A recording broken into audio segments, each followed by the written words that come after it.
Hai Sobat Terampil, jumpa lagi di kesempatan kali ini. Ayo Terampil mengadakan satu session khusus yang akan berkelanjutan. Bisa teman-teman dapatkan di channel YouTube-nya Ayo Terampil, yaitu kegiatan kita namakan Sharing and Caring Ayo Terampil.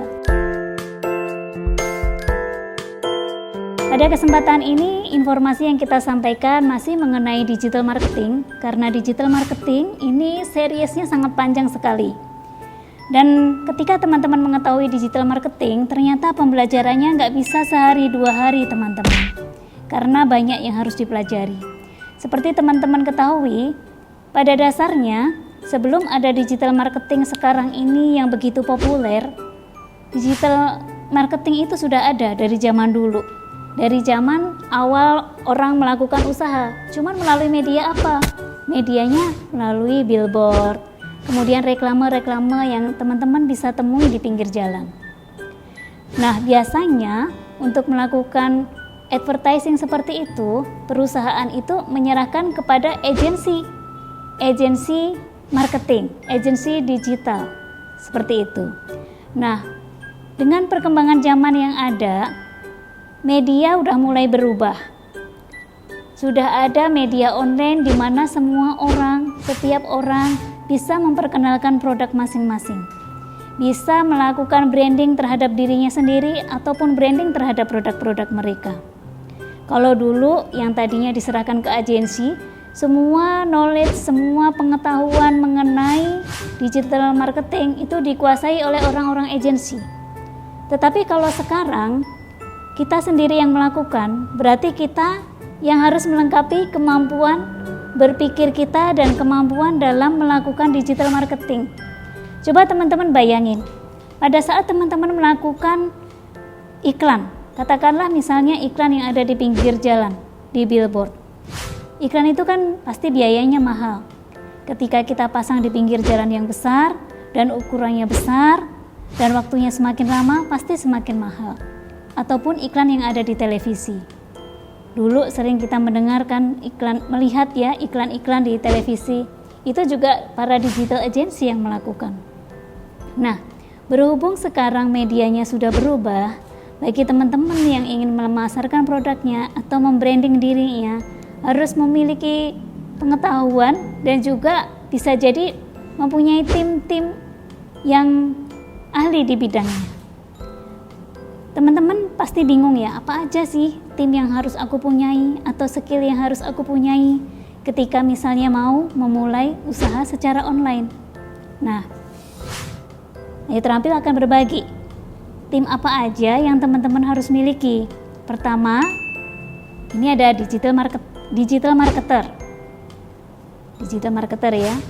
Digital marketer nih otak dari seluruh digitalisasi di dalam perusahaan tersebut. Dia yang memikirkan dan membentuk tim, mengarahkan bagaimana supaya branding, awareness, dan juga engagement terhadap customer itu bisa dilakukan. Kemudian yang kedua adalah campaign, orang yang melakukan campaign.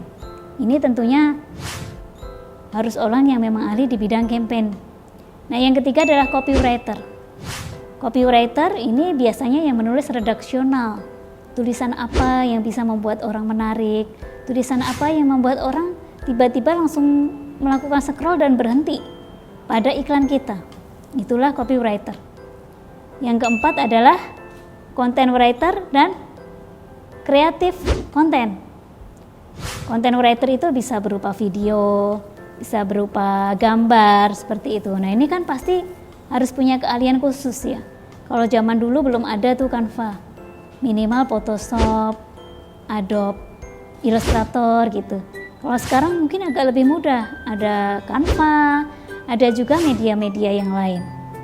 Kemudian tim yang kelima yang teman-teman harus punyai adalah customer service.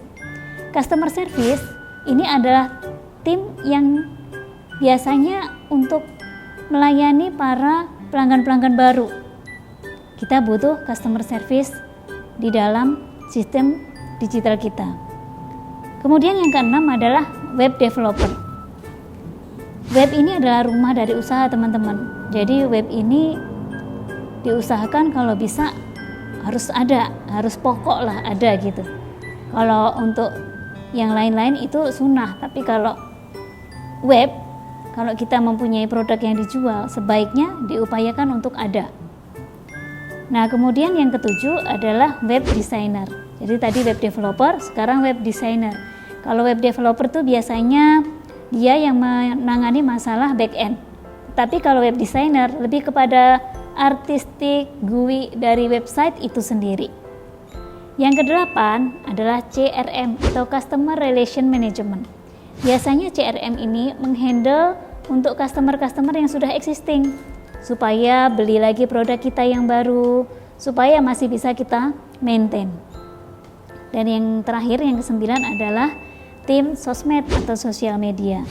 Tim sosmed ini juga mesti tim khusus ya teman-teman, yang ahli untuk mengupload, mencari hashtag, caption seperti itu.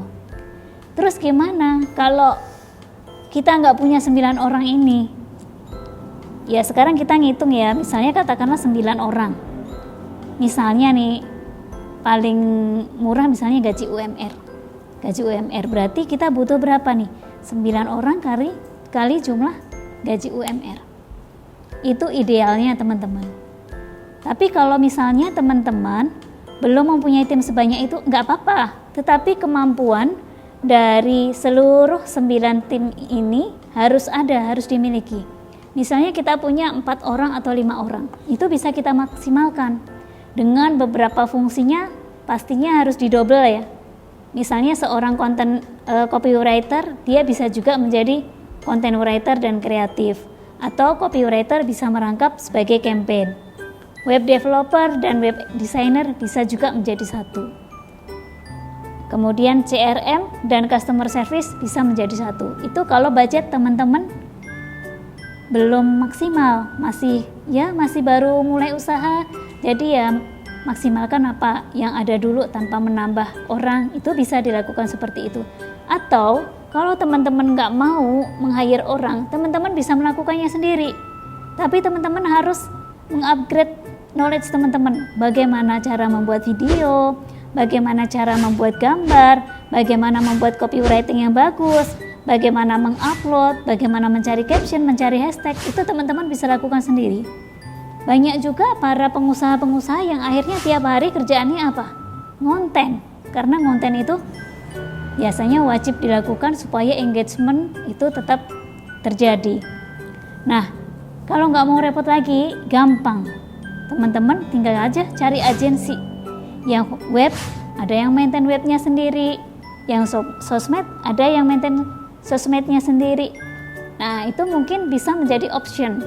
Tetapi itu semua kembali kepada teman-teman, kebijaksanaan dan budget yang dimiliki, dan juga target yang diharapkan. Ibaratnya kalau mau targetnya besar, ya modalnya pasti juga mesti siap gitu. Kalau targetnya masih kecil, ya sendiri dulu aja lah. Cuman teman-teman harus tahu bahwa semuanya yang dibutuhkan itu harus dimiliki oleh teman-teman, kemampuan-kemampuan tim ini. Jadi gimana nih teman-teman mau mutusin yang mana? Mau rekrut yang sempurna, 9 orang tadi, atau berapa orang dulu, atau mau di-handle sendiri, atau mau diagensikan? Nah, keputusan kembali lagi kepada teman-teman. Tetapi setidaknya sekarang teman-teman udah mulai mengetahui bahwa kita butuh tim yang harus komplit untuk melakukan digital marketing ini bisa berjalan. Mungkin itu dulu ya teman-teman, kita akan sambung lagi di series berikutnya. Ayo terampil, sharing and caring. Terima kasih. Assalamualaikum warahmatullahi wabarakatuh.